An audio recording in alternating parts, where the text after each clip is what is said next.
I open the last review of the year with some kind of pithy, oh, thank God we survived another one type snark. But this year it's been a bit different, and I can genuinely count myself as both surprised and happy that I'm able to talk to you as we approach the final days of 2020. Let's not beat around the bush here, it's been a fucking disaster from pretty much day one. So rather than dwell on the absolute arse out the window shambles-a-thon that was either the close of the last decade or the opening of the new one, let's just get right to the meat and gravy of this, eh? 1984's Silent Night, Deadly Night is a Christmas slasher movie that caused a hell of a lot of controversy on its initial release. In the States, it was set to open for a limited theatrical run in November 1984. And while it managed to briefly pass A Nightmare on Elm Street in terms of box office returns, a small army of worried parents and fundamentalist Christian groups would end up picketing theatres and starting a letter-writing campaign over fears that the film's choice to show characters dressed as Santa murdering and molesting up the place might warp and corrupt the minds of America's youth. As a result, the film was pulled from circulation after only 2 weeks of release and was heavily edited on its re-release to remove much of the gore and quite a lot of the nudity. In the UK, it holds the rather rare honour of not being classified as a video nasty, even though it came out the same year that the nasties came to prominence. But it still was refused a certificate, in effect being outright banned by the BBFC for its content. There aren't many films that can claim that little trophy, let me tell you now. The film opens with a series of flashbacks, first to 1971, where a family are heading over to a mental institution on Christmas Eve to visit their elderly grandfather who's a resident there. The grandfather hasn't said a word in years, but when Jimmy and Ellie, the mother and father to young kids Billy and Ricky, leave Billy with the grandfather while they go to get an update from the doctors on his condition, the grandfather briefly springs to life, telling Billy that Christmas Eve is the most terrifying time of the year because Santa judges you as to whether you've been naughty or nice, and if you screw up even once in the whole year, well, Santa's going to have to punish you in a very serious way. This scares Billy, and while on the drive home he tells his parents that his grandfather spoke to him. The parents largely dismiss the idea, but at least keep it in mind as something to look into once the festive season has passed. This of course all comes at the worst possible time, because while driving through the back roads they come across a guy dressed as Santa who's broken down by the side of the road. Naturally, with it being a dark and spooky back road, they pull over to try and offer to help. But Santa pulls a knife and proceeds to gut the father and molest and gut the mother shortly thereafter. Billy, clearly traumatised, escapes from the car and goes to hide in the bushes while the carnage unfolds, and is later found with his brother by police.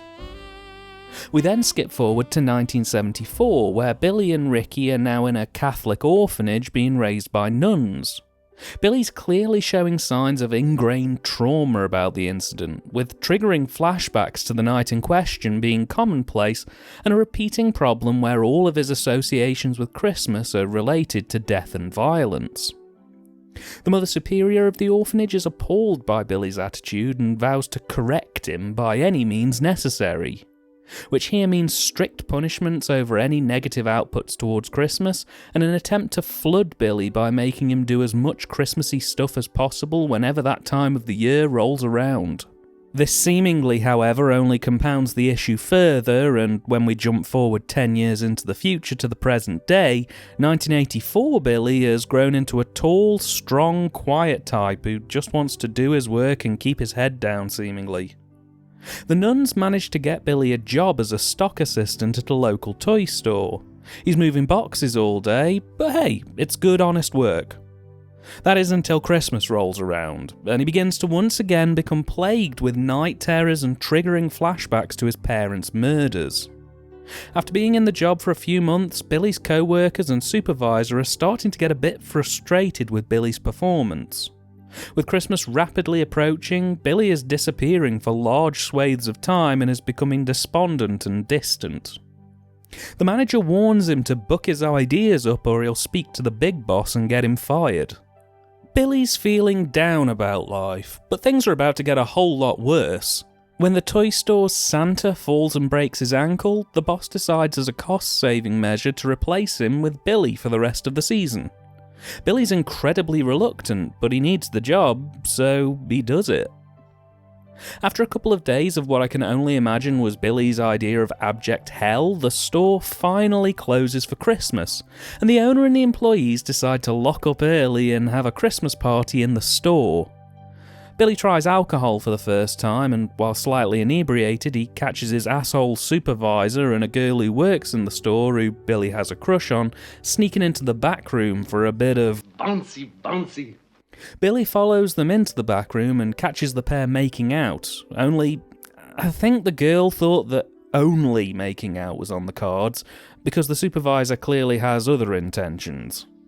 He starts trying to get a little bit more than a kiss, a lot of a little bit more, and this finally tips Billy over the edge. In a blind, slightly drunken fury, he garrots the supervisor with Christmas lights, and when the now rescued girl calls him crazy and tries to run away, Billy guts her. Thus beginning a night of terror and carnage as Billy unleashes his repressed emotions by mowing down multiple people with whatever tools are available. All the while, the police and one of the sisters from the orphanage race against time to try and capture Billy before he kills again. Now, in doing prep for this review, I told a few people that this was one of the movies I was going to be covering, and I was met immediately with a chorus of, "Oh man, you're in for a great time with this one." And while I can't deny I did enjoy it, this film isn't without its flaws, chief amongst them being its scripting. From a narrative perspective, while the opening flashback sequences are definitely concise and relatively well written and structured appropriately, from around the time that Billy gets axe happy in the toy store, the consistency kind of spins off into oblivion. Mild spoilers from here on in, but it feels to me that the writers were left with a bit of a problem in terms of how to get Billy from the toy store at night back to the orphanage in the day for the final showdown. So instead of maybe going down the home invasion route or doing what Christmas Evil did and actually further develop Billy's character a bit more, they instead just sod it all off and throw anything and everything they could think of at the film to both get it up to runtime and create some drama or tension that would allow enough time to pass in world so that the massacre in a toy store at night, followed by a final showdown in an orphanage during the day, didn't seem out of place. We get a partial home invasion scene where Billy picks off a couple of horny teens and gives a little girl a box cutter, and there are also some scenes in a woods or back road that get a bit gory, but it's all very underwhelming. It doesn't really give you much to cling to in terms of character or plot development.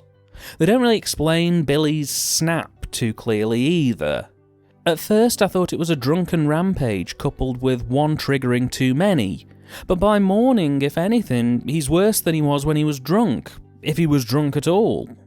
I mean, I realise that's not the point of this movie, and that taking time to explain in more detail why Billy snapped would somewhat detract from the goriness of the feature on the whole, but I don't know, I just kind of wish they'd given us more on Billy's motivations, more on his emotional state in the moment.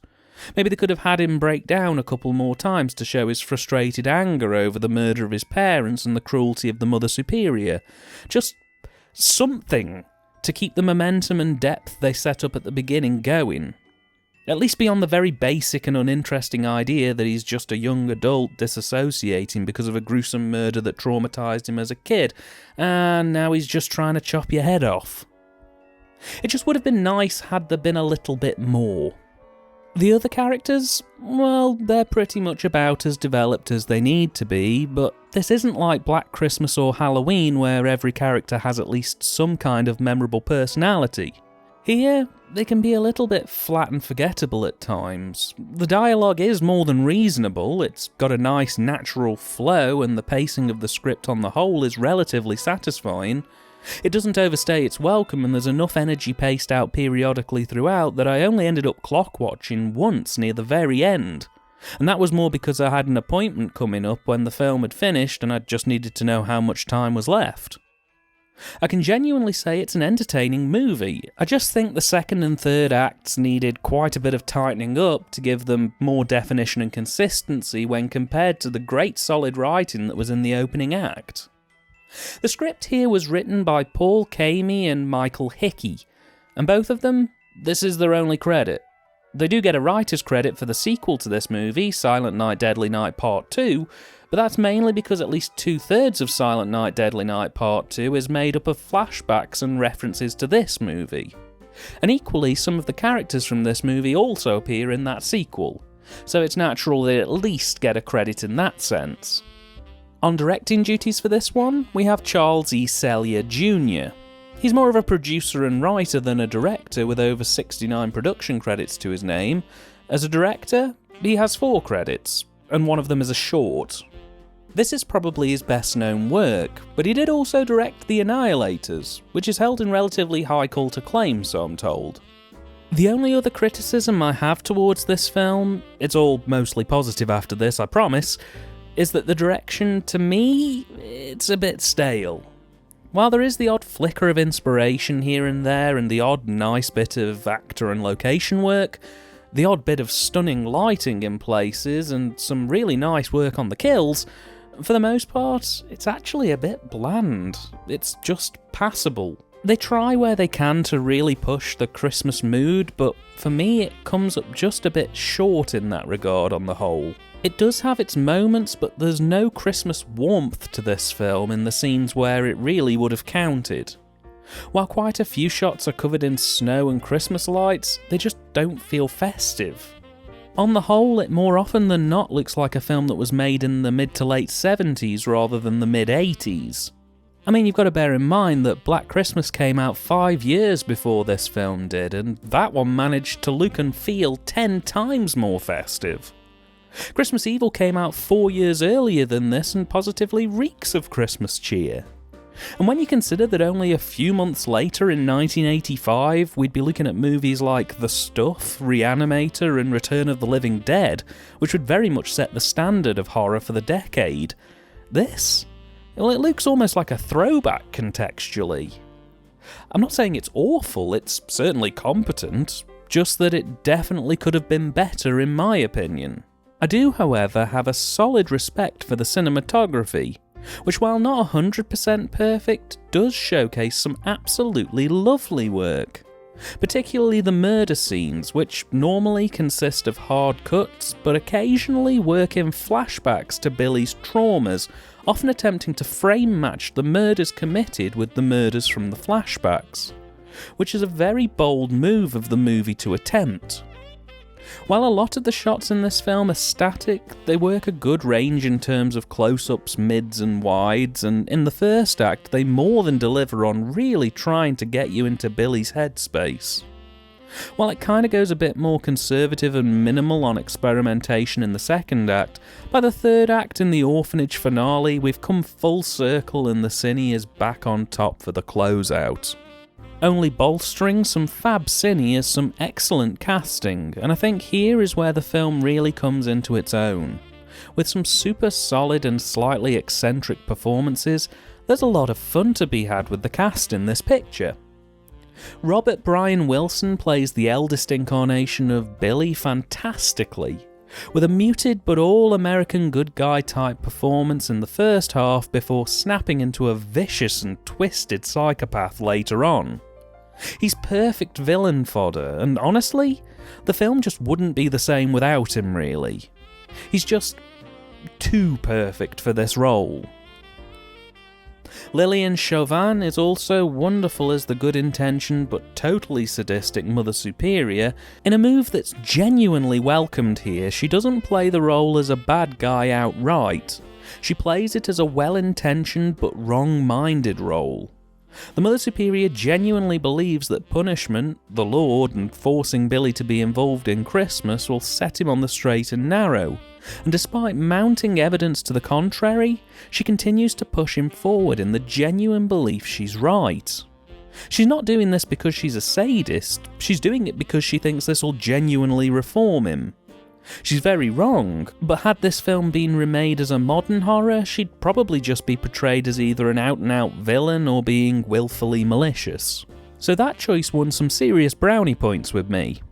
I also can't fail to miss Brett Leach as Mr. Sims, the owner of the toy store. He's one of the most entertaining parts of this film, as he has a real comedy undertone and an eccentricity in his performance that totally livens up any scene he's in. I really dug him as a character, and again, much like the Mother Superior, the choice to play him as a good-intentioned negative influence was absolutely the right choice to make. He's simply fantastic. Finally, the soundtrack, and it's a big thumbs up from me. The mix of garbled and distorted experimental synth work with an old-time feeling mix of 50s and 60s sounding Christmas tunes was a more than welcome addition over most Christmas horror scorings of Just Do Creepy Christmas. It sounds like the OST to Decoder got in bed with A Christmas Gift to You from Phil Spector. The results are a super powerful OST that really ramps home the unhinged nature of Billy's psyche in some places, while also having a festive vibe that definitely puts you in the mind for the season. While I don't think I'd be able to tolerate the experimental work on its own merit, I'd definitely love to get to know the 50s and 60s sounding Christmas hits a bit more, as they genuinely do a fantastic job on them here. All in all, Silent Night, Deadly Night's alright by me. While there are some scripting issues and the direction in my opinion isn't exactly 100% up to snuff, it doesn't get in the way of what's ultimately an entertaining watch. It has the flickers of a brilliant movie constantly rolling over it, which is only boosted further by some wonderfully solid performances, some good solid cine, and a killer soundtrack. Could it have been better? I think so. But that doesn't mean I can't recommend it. I'd definitely say check it out. It's more than worth the runtime, and if you can find it cheap, then all the better. So, from all of us here at TYTD Towers, we hope you have a very happy and safe Christmas and a prosperous and beneficial New Year. And I'm serious on that stay safe part. Till 2021, we'll see you next time.